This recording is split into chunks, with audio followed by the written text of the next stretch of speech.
I will have to take you back to 1991 when we launched our first wine magazine, The Wine Review, which this year is the 17th anniversary. When we launched The Wine Review, one of our major objectives was to show the consumers that you can pair wines of the world with Asian food. Not just Chinese food, but Asian food.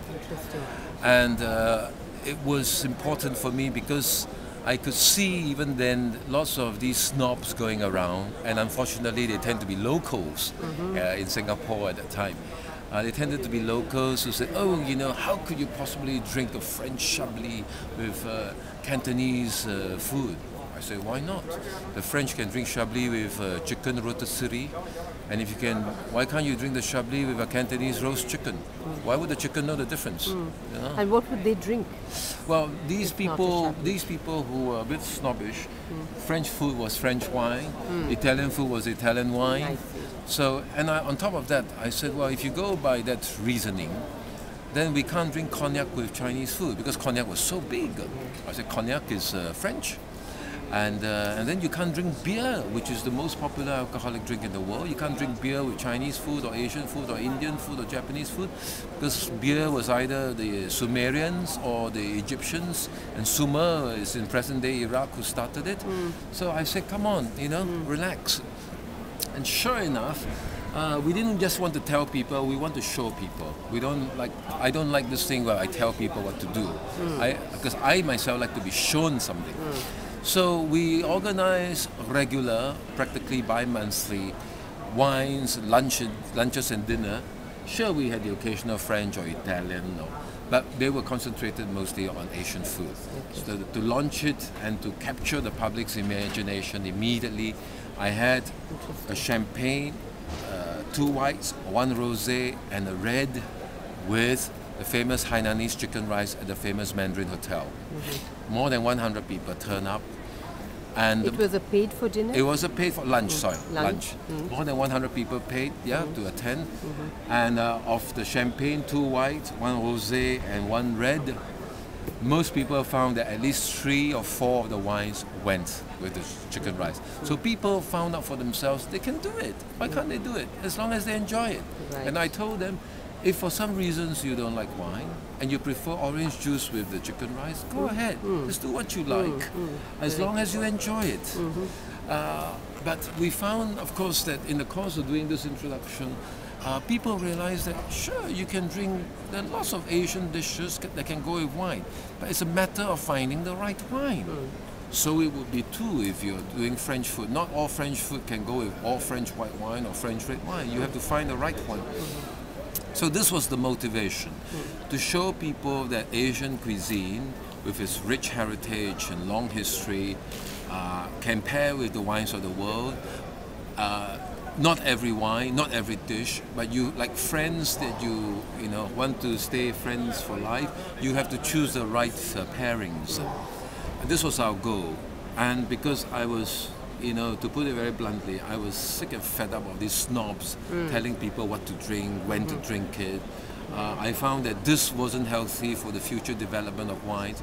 If anyone was interested in wine at the beginning, these snobs would certainly nip their interest in the bud. They would certainly put them off wine so much.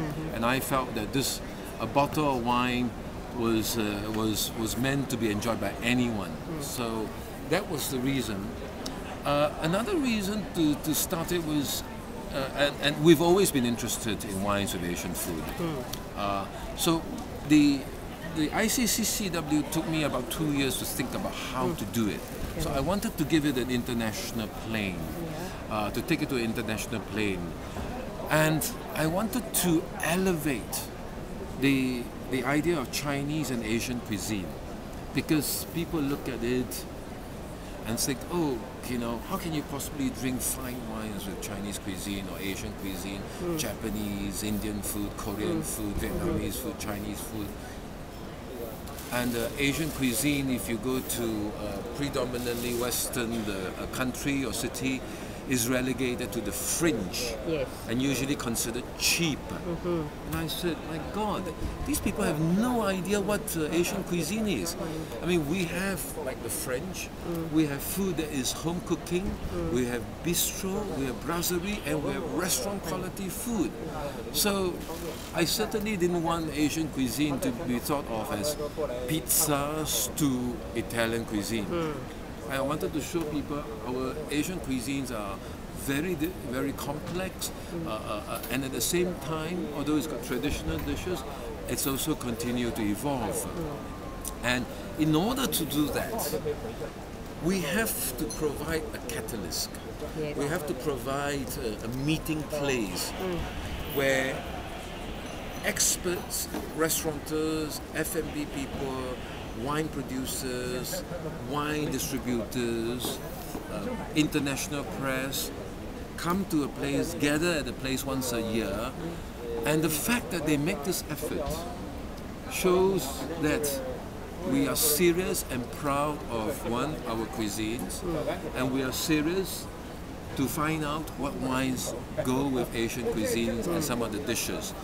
No more this, white wine with seafood, No. red wine with meats. And where do we start from there? So you get together and have these discussions once a year. Yes, That's- once a year. And then, I mean, obviously people are drinking wines with Asian food quite regularly now. But I wanted to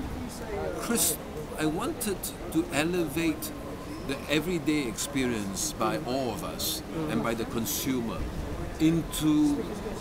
I wanted to channel that into a forum. And because we have this forum and people attend it and talk about it for 2 days, 2.5 days, and they go back realizing that, my God, there are these serious professionals who come together and think about the subject, experiment with the subject, make discoveries about the subject, and immediately the status and the image of the cuisines are lifted. Yes. We ourselves know how great the cuisines are, but I wanted the international audience to know about it. And you also realize that wine can be paired with the food. Precisely.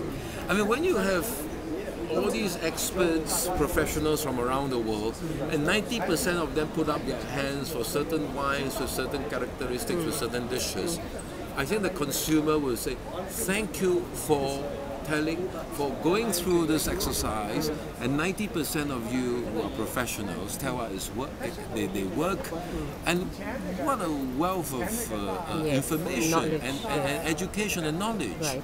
So what next?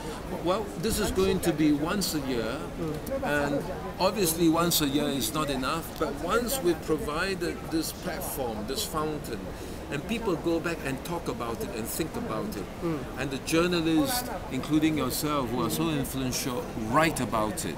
So we now look at the situation in almost a natural, clinical, analytical way, but because we do that, we make it a serious point of inquiry, and our findings will go on, will be disseminated, and even from now to the next Congress, whenever we try wine and food, we think about it this way. Yes. And But you will be documenting this? oh yes, this will be documented. We will be filing stories, and as I said, we will compile in about 3 weeks' time. 1-page A4, simple to use, quick guide, bilingual, English, Chinese, and it will be mass email. It will be nicely designed, a mass email to all the hotels, restaurants, wine distributor groups in China, Hong Kong, Singapore, India, where Chinese food is very popular, Vietnam, Thailand, Chinatowns in London, Sydney, New York, San Francisco. I mean, with the internet. Excellent, yes. With the internet. A we very just press a button. worthy objective. Thank you. And good luck. I'm sure Thank you'll you. be very successful. We must do this Indian cuisine. Yes, we must. Go and register.